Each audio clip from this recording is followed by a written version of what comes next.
Hola chicos, hoy vamos a continuar con los videos explicativos. Vamos a hablar de la herramienta de corte. La herramienta de corte tiene ángulos que la forman, que son los que nos permiten luego el corte en la máquina herramienta. Estos ángulos ustedes los van a estudiar en la parte teórica como el perfil teórico de la herramienta de corte y van a nombrar a cada uno de los ángulos y cómo estos son afectados a la hora de poner la herramienta en el torno.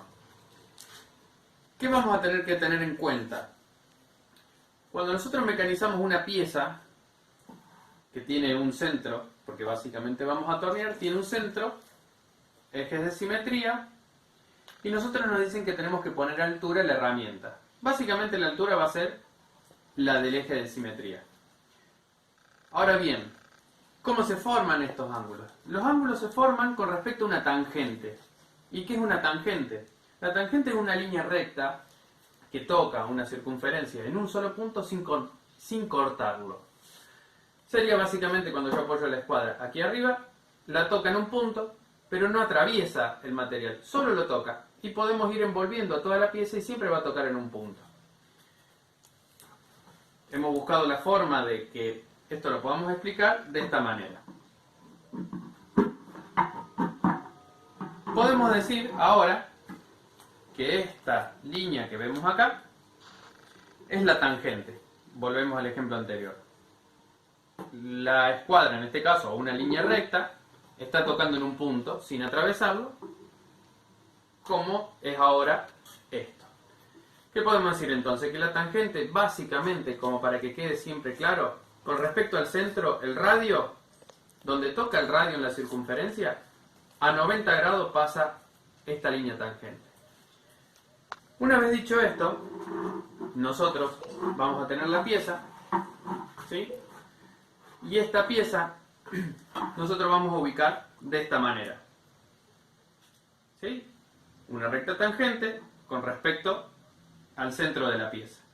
Cuando nosotros colocamos la herramienta de corte, ustedes van a ver que se va a componer de un dibujo parecido a esto, en donde está la pieza representada, donde tenemos una línea tangente y después están los ángulos que tiene la herramienta de corte. Los vamos a nombrar.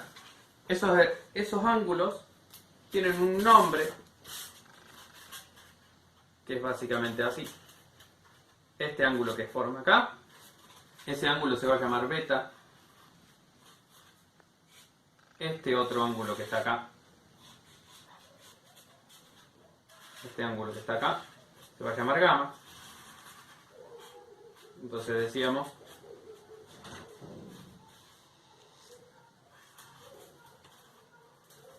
beta, gamma, y no va a faltar el alfa, que el alfa es el que se va a comprender entre la tangente y esta cara de la herramienta. Este ángulo se conoce como ángulo de incidencia, ¿sí? Entonces esto es básicamente lo que nosotros tenemos en los gráficos del perfil teórico de la herramienta. ¿Esto qué nos posibilita? Identificar claramente dónde está el filo. Una vez que nosotros comprendemos que los ángulos de la herramienta son estos, claramente vamos a poder distinguir dónde está el filo en la herramienta. Este ángulo del filo, que junto con el de incidencia van a formar el ángulo de corte, va a ser el que nos permita un correcto trabajo en el torno. Ahora bien, la posición ideal es siempre que esté a la altura del centro. ¿Qué pasa si nosotros colocamos la herramienta más abajo o más arriba? Va a afectar esos ángulos. Entonces, supongamos que nosotros ahora ponemos la herramienta más arriba. Se ve claramente que el ángulo de incidencia, el alfa, se achicó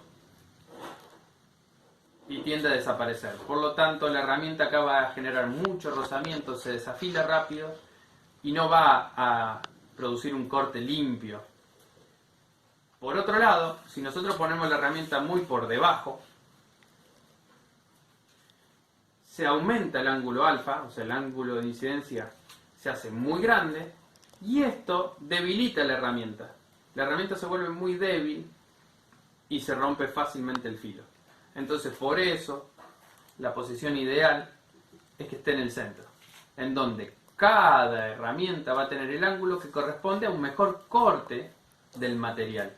Cada material van variando estos ángulos, esos ángulos varían y tenemos que ir modificando el filo para un correcto trabajo. Habíamos visto en el video anterior que, así como nosotros con el filo siempre enfrentábamos al material para quitar la viruta, en este caso nos permite saber siempre que estemos en una máquina herramienta hacia qué lado, o sea, cuál es el sentido de rotación que va a tener el torno. Acá está indicado con estas flechas. ¿Por qué? Porque yo una vez que identifiqué el filo de la herramienta, ese filo de la herramienta enfrenta al movimiento de la pieza. Lo que hace que nos permite, como en este caso, ver cómo sacaría la viruta. Esto es lo que pasa. Nosotros, si giramos en este sentido, la viruta va a ir saliendo. Si lo hiciéramos girar al revés, esto jamás sucedería y la herramienta la arruinaríamos en muy poquito tiempo, por fricción. Entonces, eso es un concepto básico de lo que son los ángulos de la herramienta de torno, su colocación a altura, hablamos de la tangente y cómo se forman cada uno de los ángulos. Por ahora, eso es todo. Muchas gracias.